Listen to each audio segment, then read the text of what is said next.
Hello friends, मैं एक बार फिर से उपस्थित हूँ कहानी सफ़र इश्क का अगला भाग लेकर। इसके पहले भी 42 भाग अपलोड हो चुके हैं। अगर आपने नहीं देखा तो प्लीज़ एक बार मेरे चैनल पर जाकर अवश्य देखें। हेलो बेटा, पिया को गए तो 2 घंटे से ऊपर हो गए, वह पहुँची नहीं क्या? सुनते ही नील चौंक गया और झटके में उठ खड़ा हुआ। नहीं माँ, अब तक तो नहीं पहुँची है। मैं अभी निकलता हूँ ऑफिस से, देखता हूँ कहाँ है। आप परेशान मत होइए, बोलकर तुरंत उसने अपने कमर में गन खोसा और ऑफिस से बाहर निकलकर कार में बैठा और बाहर रोड पर निकल गया। उसके चेहरे पर जो नाराज़गी, फिक्र, चिंता थी, उसे देखकर सारे स्टाफ घबरा गए, परेशान हो गए, पर किसी में पूछने की हिम्मत नहीं थी। वह कार ड्राइव करते हुए दोनों तरफ देख रहा था, परंतु वह कहीं दिखी नहीं। उसे यह भी समझ नहीं आ रहा था कहाँ ढूंढूं, कहाँ गई होगी। और एक बार फिर मन सीधा एनी पर जाकर टिक गया। वह लड़की तो ऐसी नहीं है कि चोट खाकर भी चुप रहे या डर कर बैठ जाए। कुछ न कुछ तो ज़रूर प्लान कर रही होगी। कहीं उसी ने तो नहीं? हाँ शायद। ओफो, मुझसे गलती हो गई। उसको छोड़ना नहीं चाहिए था, लेकिन कोई नहीं, थोड़ी भी इन्वॉल्व रही अगर इस सब में और मुझे भनक भी लगी तो फिर खैर नहीं मिस एनी इस बार तुम्हारा। वह मन ही मन तो बोल रहा था, लेकिन कलेजा धर धर धड़क रहा था और चेहरे पर बार बार पसीना आ रहा था और कंट्रोल करने के बावजूद भी आंखों में आंसू भर आए। उसे पिया की बेहद फिक्र हो रही थी। जहाँ उसे ढूंढना था हर जगह ढूंढ लिया, पर कहीं नहीं दिखी। उसका फ़ोन अब स्विच ऑफ आ रहा था, तो सीधे उसने सत्येंद्र जी को फ़ोन मिला दिया। हाँ बेटा बोलो। तब उसे याद आया, क्या कहूँ, और अगर बता भी दिया तो वह बेवजह और परेशान हो जाएंगे जानकर, और ना जाने फिर वो क्या क्या सोच ले। तो उसने उन्हें कुछ नहीं बताया, बस हालचाल पूछा और बहाने से जिया के बारे में पूछ लिया कि वह घर में है या नहीं। पर जब उन्होंने कहा कि वह घर में ही है, तब उसने फ़ोन रख दिया। अब उसे यहाँ भी शक की कोई गुंजाइश नहीं थी कि जिया ने कुछ किया होगा या करवाया होगा। मन में अनेकों सवाल, डर और आशंका लिए वह बेतहाशा रोड पर कार चलाए जा रहा था, लेकिन कहाँ ढूंढे कहाँ नहीं समझ के परे था। माँ भी बार बार कॉल कर रही थी।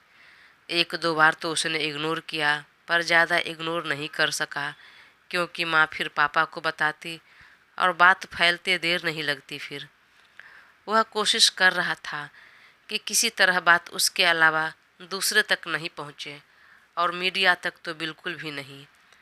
तब तक माँ ने फिर फ़ोन किया, तो इस बार नील रिसीव किया और रिसीव करते हुए कहा, माँ परेशान मत होइए, मिल जाएगी पिया, मैं देख रहा हूँ।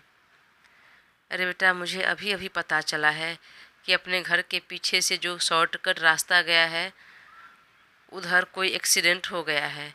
कहीं उसी रास्ते से तो नहीं गई? एक बार उधर देख लो, या नहीं तो तुम अपने तरीके से देखो, मैं उधर जाकर देख लेती हूँ। नहीं माँ नहीं, आप मत निकलो, मैं उधर जाकर देख लेता हूँ। और उस तरफ कार घुमा दिया। अब मन में और डर भर गया। एक्सीडेंट? किसका एक्सीडेंट हुआ? इधर पिया शहर के सिटी हॉस्पिटल में एक डॉक्टर के साथ बात कर रही थी। हुआ कुछ यूँ था कि जब वह लंच लेकर जा रही थी कार से, तभी रोड पर उसकी कार सिग्नल पर रुकी थी। उसी समय एक महिला गोद में बच्चे को लिए रोड क्रॉस कर रही थी और अचानक एक बाइक वाले से वह टकरा गई, जिससे बच्चा गोद से दूर जाकर गिरा और माँ से अलग जा गिरी। वहाँ बहुत से लोग आए उसे बचाने के लिए, उसकी मदद के लिए। वहीं खड़े कुछ लोग वीडियो भी बना रहे थे। तभी उसमें से एक आदमी ने तुरंत एम्बुलेंस को फ़ोन किया, लेकिन तब तक पिया ने उसे अपने कार में बिठाया और सिटी हॉस्पिटल लेकर आ गई और दोनों को एडमिट कराया। पिया को देखकर डॉक्टर ने तुरंत दोनों का ट्रीटमेंट शुरू कर दिया और डॉक्टर के कहने पर बाहर पिया सारी फॉर्मेलिटी पूरी करने लगी। और इस सब के चक्कर में उसके दिमाग से निकल गया कि घर पर या नील को फ़ोन करके सब बता दूं। कुछ देर के बाद डॉक्टर बाहर निकला और कहा, मैंने दोनों की मरहम पट्टी वगैरह कर दी है। बच्चे को चोट ज़्यादा गहरी तो नहीं है, लेकिन माँ को चोट लगी है सर में, कुछ टाँके भी आए हैं और थोड़ी रिकवरी के बाद दोनों माँ बच्चे का टेस्ट करना होगा। कहीं चोट का असर अंदरूनी तौर पर तो नहीं हुआ है। जी सर, जो भी करना होगा कर लीजिए और पेमेंट की चिंता मत कीजिए। अरे नहीं नहीं मैम, मुझे पेमेंट की बिल्कुल चिंता नहीं है। मैं नील सर को अच्छे से जानता हूँ। डॉक्टर ने जब नील का नाम लिया तो अब पिया को नील की याद आई और अपनी भी। वह उसके लिए लंच लेकर जा रही थी, अब तक नहीं पहुँची हूँ। वह परेशान हो रहे होंगे, मुझे ढूंढ रहे होंगे। और यह सब याद करते ही कलेजा धक से रह गया। वह तुरंत बाहर निकलने लगी। तब तक डॉक्टर ने फिर कहा, मैम आप जा रही हैं? ठीक है, पर क्या आपने सारी फॉर्मेलिटी पूरी कर दी? Yes doctor. और जब उसे होश आए तो उसके घर वालों के बारे में पूछ लेना और आप उसे कांटेक्ट कर लीजिएगा। मैं फ़िलहाल चल रही हूँ, मैं किसी ज़रूरी काम से बाहर जा रही थी। Oh, thank you ma'am, thank you so much, really you are very kind hearted. Thank you doctor, वह मुस्कुराकर बोली और भागकर अपने कार के पास आई। अब तक तो शाम होने को आ गई थी। ओह गॉड, नील और बाकी घर वाले कितना परेशान हो रहे होंगे। मैं इधर आ गई तो एक बार कॉल तक नहीं कर पाई, कांटेक्ट तक नहीं किया और मेरा फ़ोन भी बैग में ही है और बैग कार में। न जाने वह कितना कॉल किए होंगे। मन में सोच रख कर ही वह परेशान हो गई और भाग कर आई, कार खोला और बैग निकाल कर फ़ोन देखा तो फ़ोन अब तक डिस्चार्ज होकर स्विच ऑफ हो चुका था। उसने अपना सर पीट लिया। हे भगवान, वह कितना परेशान हो रहे होंगे। सब मेरी गलती है, मुझे एक बार उन्हें इन्फॉर्म कर देना चाहिए था। नहीं, अभी तुरंत मैं ऑफिस के लिए निकल जाती हूँ। वह कार में बैठने लगी, लेकिन एक बार निकली और अस्पताल के अंदर आ गई। नहीं, पहले मैं उन्हें फ़ोन करके बता दूँ कि मैं यहाँ हूँ और सही सलामत हूँ, तो थोड़ी राहत मिलेगी उन्हें भी और मुझे भी। और वो वहीं से हॉस्पिटल से ही नील को नंबर मिला दिया। इधर नील कार लेकर वहीं पहुंचा जहां एक्सीडेंट हुआ था। वहां पर अभी कुछ तो था नहीं, लेकिन एक दो लोगों से पूछने पर पता चला कि हाँ, एक लड़की ने अपने कार में उसे अस्पताल ले गया। और जब नील ने उसका हुलिया पूछा तब वहाँ एक दो लोग ने उसे पिया के बारे में बताने लगे। तब तक उसका फ़ोन बजा। देखा तो ट्रू कॉलर पर सिटी हॉस्पिटल से फ़ोन आ रहा है। उसका कलेजा धक से रह गया। उसने तुरंत फ़ोन रिसीव किया और हेलो बोला तो उधर से पिया ने कहा, नील, मैं हूँ सिटी हॉस्पिटल में और मैं बस कुछ देर में ऑफिस पहुँच रही हूँ, तब आपको सब कुछ बताती हूँ और प्लीज़ आप परेशान मत होइए, मैं ठीक हूँ। नील ने उसकी बातें सुनी तो दिल को बेहद सुकून मिला। आंखें अपने आप बंद हो गई, लेकिन अगले ही पल उसकी मुट्ठियाँ कस गई और दांत उसने खींच लिया और कहा, नहीं, तुम वहीं रहो, मैं आ रहा हूँ। पिया मना करने लगी, लेकिन नील की आवाज़ में जो सख्ती थी, जो नाराज़गी थी, उसके आगे उसकी हिम्मत नहीं हुई कुछ बोलने की या नील को अस्पताल आने से मना करने की। वह वहीं कार में बैठकर नील का इंतज़ार करने लगी और कुछ ही देर में वह कार लेकर सीधे सिटी हॉस्पिटल आ गया। वह कार को पार्किंग में लगाया और सीधे पिया के पास आ गया। पिया को वहाँ सही सलामत देखकर बहुत राहत मिली, बहुत सुकून मिला। वहीं पिया भी मुस्कुराते हुए कार से निकलकर अभी कुछ बोलने लगी, लेकिन तब तक नील की भवें तन गई। आंखें गुस्से में लाल हो चुकी थी। पिया ने उसकी तरफ एक बार देखा और अंदर तक कांप गई। पहली बार वह नील को इतने गुस्से में देख रही थी। उसने धीरे से कहा, मैं मैं आपको सब कार में बैठिए। उसकी बात पूरी होने से पहले नील ने कहा, पर ये कार, मैंने आपसे कहा चलिए कार में बैठिए। उसने धीरे लेकिन बहुत ही कोल्ड वॉइस में कहा। पिया का कलेजा धक से रह गया। तभी किरण जी ने फिर फ़ोन किया, बेटा मैं भी निकल गई हूँ, परेशान मत हो, कुछ नहीं होगा मेरी बहू को। माँ, वह मिल गई है और मेरे सामने ही है। किसी काम से सिटी हॉस्पिटल में आई थी। आप घर जाइए, मैं साथ में लेकर आ रहा हूँ उसे। ठीक है बेटा। और किरण जी वापस घर चली गई। नील ने फ़ोन पॉकेट में रखा तब और पिया की तरफ देखा, जो कि अब तक वहीं खड़ी थी, कार में नहीं बैठी थी। तो नील ने एक बार फिर कहा, सुनाई कम देता है? अगर वाकई सुनने की समस्या है आपको तो हम हॉस्पिटल में ही हैं, एक बार चले आपका कान दिखा ले।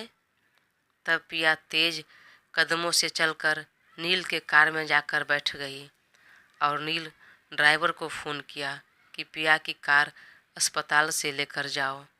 और फिर वह भी कार में बैठ गया और ड्राइविंग सीट पर जाकर स्टीयरिंग थाम ली, सीट बेल्ट लगा लिया। आंखों में बेशुमार गुस्सा था। उसी को छुपाने के लिए उसने आंखों पर गॉगल्स चढ़ा लिया और कार ड्राइव करने लगा। उसका गुस्सा देखकर पिया डर रही थी। फिर भी उसने धीरे से पूछा, आप नाराज हैं? उसने कुछ जवाब नहीं दिया। वह मैं बता रही हूँ क्या हो गया। उसने तुरंत गॉगल्स आंखों से हटाया और पिया की तरफ देखा। पिया और सकपका गई। क्या हुआ?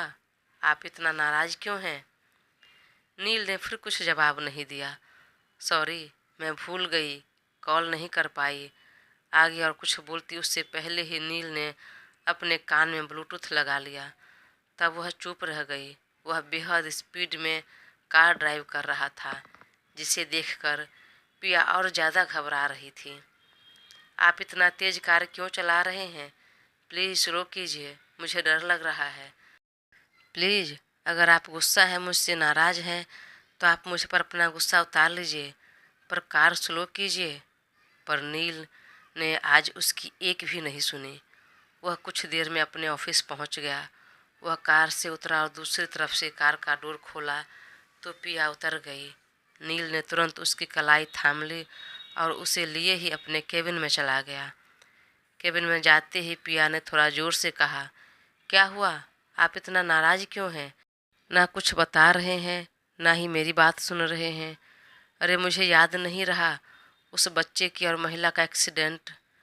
वह आगे कुछ बोलते उससे पहले ही नील ने उसे अपने प्राइवेट रूम में ले गया और सीधा उसे छोड़ दिया। वह लड़खड़ाते हुए वहीं बेड पर बैठ गई और नील वहाँ रखे टेबल पर जोर से अपना हाथ मारते हुए कहा, आप इतनी लापरवाह कैसे हो सकती हैं? दूसरों की भलाई करना सही है, लेकिन अपने बारे में भी सोचो, अपनी भलाई के लिए भी। अगर गई तो एक बार बताना जरूरी नहीं समझी? दूसरों की भलाई करना अच्छी बात है, पर इसका मतलब ये नहीं कि अपनी या अपनों की जान की परवाह नहीं हो। मैं आपको लंदन में ही बता चुका हूँ कि मेरे बहुत दुश्मन हैं और अभी हाल में जो कुछ भी हुआ है उस सब से हमें केयरफुल रहने की ज़रूरत है। लेकिन नहीं, आपको मेरी बात क्यों सुननी है, क्यों माननी है? आपको क्या पड़ी है दूसरों की? ऐसी बात नहीं है, वह मेरे दिमाग से निकल गया। ऐसे कैसे निकल गया? आपको पता है, तब से मैं और मम्मी, हम दोनों ही कितना परेशान हो रहे थे, कितनी फिक्र हो रही थी। अरे इन कुछ घंटों में मैंने न जाने क्या क्या सोच लिया था। मैं आज तक जितना नहीं घबराया हूँ, नहीं डरा हूँ, जो आज इन कुछ घंटों में डर गया, घबरा गया। आपको पता है मैं कितना ढूंढ रहा था, पागल हुआ जा रहा था। अरे कॉल नहीं तो कम से कम एक मैसेज तो कर देती। लेकिन नहीं, मैडम वहाँ दूसरों की सेवा में लगी है और यहाँ मैं पागल हो रहा हूँ तो होने दो। सॉरी, सॉरी, मुझे ध्यान नहीं रहा। और मैं आपको इग्नोर करूँ, नहीं बताऊँ, ऐसा हो ही नहीं सकता। मैं एक बार सांस लेना भूल सकती हूँ, पर आपको नहीं। बोलते हुए उसके गला रूंध गया और नील के सीने से लग गई। नील का गुस्सा तुरंत शांत हो गया और मजबूती से उसे अपनी बाहों में भर लिया और उसका माथा चूमते हुए कहा, आइंदा कहीं भी जाओ तो मुझे इन्फॉर्म कर दो। मैं सच में बहुत डर गया था। मन में कितने बुरे ख्याल आ गए थे। दूसरों का ख्याल रखना अच्छी बात है, हेल्प करना बहुत अच्छी बात है, पर हमेशा याद रहे साथ में अपना भी ख्याल रखना ज़रूरी है। हाँ समझ गई, पर आपने कुछ खाया? कैसे खाऊंगा, आप तो खाना लेकर आए ही नहीं। ओह, फिर तो आपको बहुत भूख लगी होगी। हाँ बहुत ज़्यादा, पर यह खाना तो ठंडा हो गया, बहुत देर हो चुकी है। एक काम करिए, अभी बाहर से कुछ मंगा कर खा लीजिए या कैंटीन में जाकर खा लीजिए। आज रात को घर पर मैं गरम गरम बनाकर खिलाती हूँ अपने हाथों। अरे मेरी जान, मैं यही खाना खा लूँगा। ठंडा हो गया तो क्या हो गया, आप अपने हाथों से खिला दीजिए ना, उसमें वही स्वाद रहेगा अभी भी। तो फिर ठीक है, मैं इसे गरम कर देती हूँ। अरे जाने मन, वह सब हो जाएगा। मैं अभी नवल को बोलता हूँ, वह खाना गर्म कर देगा। पर मैं जो इतनी देर से परेशान हूँ, उसके लिए उसके एवज में मुझे तो कुछ मिलना चाहिए ना। पिया ने तुरंत एक मुक्का नील के चेस्ट पर मार दिया। देखिए, जितना मुक्का आप मारेंगी किस उतना लंबा होता जाएगा। फिर कुछ मुझे मत बोलना, आप कोई शिकायत नहीं करना। ओफो, आप और आपकी यह बातें। बोलते हुए पिया ने झट से अपनी एरिया उठा दी। तब नील थोड़ा झुक गया और अपनी एक बाह उसके पीठ पर और दूसरा उसके कमर में लपेट दिया और खुद के बेहद करीब करते हुए अपने होठ उसके होठ से जोड़ लिया। कुछ देर बाद दोनों अलग हुए। नील ने नवल से खाना गर्म करने को कहा और फिर वह खा लिया। पिया ने घर जाने की बात कही, लेकिन वह उसे ऑफिस में ही रोक लिया। नहीं, बिल्कुल नहीं, आप मेरे साथ चलेंगी। इधर इसकी हरकतों पर कोई नज़र रख रहा था और जो रख रहा था वह कोई और नहीं, सैम ही था। उसने तुरंत अपनी बहन को फ़ोन लगाया। दीदी, आपको पता है, बस पिया कुछ देर के लिए गायब हो गई और नील की पूरी दुनिया हिल गई। उसके चेहरे से लग रहा था कि वह पिया को नहीं देखकर पागल हो जाएगा, उसका जिंदा रहना मुश्किल हो जाएगा। हाँ तो क्या कहना चाहता है तू? दीदी, इतने भी भोली मत बनो जो कि आप नहीं हो। अरे मैं समझ गई तुम्हारी बातें, मैं तो बस यूं ही पूछ रही थी। वही सोचो ना, कुछ घंटे में यह हाल है, अगर उसे हमेशा के लिए हटा दिया तो? मतलब ये कि उसे ख़त्म कर दिया तो फिर क्या होगा? वह नील तो खुद पागल हो जाएगा। हमें कुछ और करने की ज़रूरत नहीं, और वह पागल होना मतलब उसका परिवार और बिजनेस सब कुछ बर्बाद। फिर ठीक है, लगे रहो अपने मिशन में, मैं भी तुम्हारे साथ हूँ। ऑलरेडी लग चुका हूँ दीदी। और आपको क्या लगता है, यह एक्सीडेंट वाकई हुआ था? नहीं, मैंने करवाया था, जानबूझकर, मन में बोला और फिर दोनों ने फ़ोन रखा और तुरंत जिया को फ़ोन लगा दिया। क्या जाने मन, मिलोगी नहीं? अरे कितने दिन हो गए, कोई किस विस नहीं तो कम से कम अपनी झलक तो दिखला दो। हाँ मैं आज आ रही हूँ मिलने। कहाँ आऊँ, बस इतना बता दो।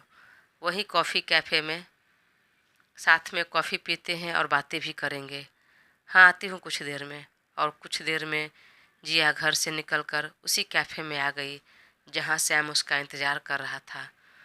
सैम कॉफ़ी कैफ़े में आया तो उसने मैनेजर को बोलकर अपने लिए एक प्राइवेट एरिया बुक किया और जिया को लेकर उसमें चला गया। पर संयोगवश उसी कैफ़े में उस दिन उसका भाई पार्थ भी आया था और उसने अपनी बहन को सैम के साथ देख लिया। वह तभी तो कुछ नहीं बोला, बस अपने दोस्तों के संग कॉफ़ी पिया और घर आ गया। वहीं सैम जिया के साथ अपनी कॉफ़ी ऑर्डर की और उसे पूछा, तुम्हें कुछ और भी खाना है? तो उसने ना में सिर हिला दिया। कुछ देर में कॉफ़ी आ गई तो दोनों ने अपनी अपनी कॉफ़ी उठाई और बात करते हुए पीने लगा। तभी अचानक सामने जिया के हाथ पर उसने हाथ रख दिया और ऊपर से नीचे तक उसे देखने लगा, स्कैन करने लगा। क्या हुआ, तुम मुझे ऐसे क्यों देख रहे हो? अरे कुछ नहीं मेरी जान, आपको देख रहा हूँ। कितनी खूबसूरत हैं आप। जी तो चाहता है कि आपको अपनी बाहों में छुपा लूं, पर पता नहीं कब मेरी लाइफ में आप आओगी, कब मेरी बनोगी, कब मेरी बाहों में आओगी। उसके लिए आपको थोड़ा इंतज़ार करना पड़ेगा जाने मन। थोड़ा, कितना थोड़ा? ज़्यादा नहीं, बस शादी के जितना। शादी और तुमसे? नहीं, बिल्कुल नहीं, उसने मन में कहा। दोस्तों, कहानी आगे जारी रहेगी। प्लीज़ अपना साथ बनाए रखें और चैनल को सब्सक्राइब कर मुझे ज़रूर सपोर्ट करें।